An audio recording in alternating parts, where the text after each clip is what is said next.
Well, self-advocacy is, it's sort of, a lot of people think it's just talking or speaking up for oneself. But it's a lot more than just speaking up and asking for what you need. It's also knowing what you need. So it begins with understanding your disability.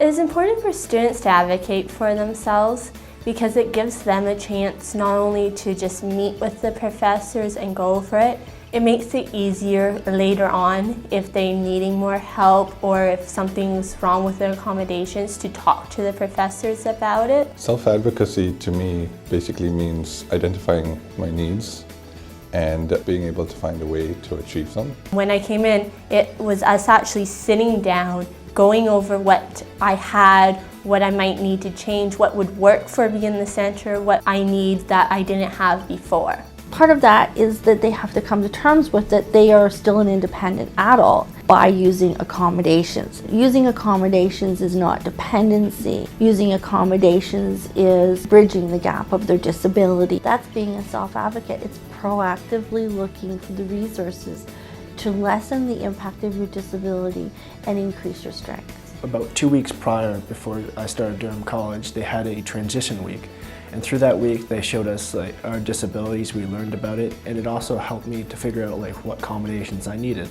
So it begins with understanding your disability because two people are not the same. Learning disabilities are a little bit different because they're very unique. And so the first part is having an assessment, reading it, which unfortunately many of our students have never done before coming to college. So once you've read it, you understand sort of the language of it, which it is very difficult to understand. And then you understand how that will affect you in your particular course.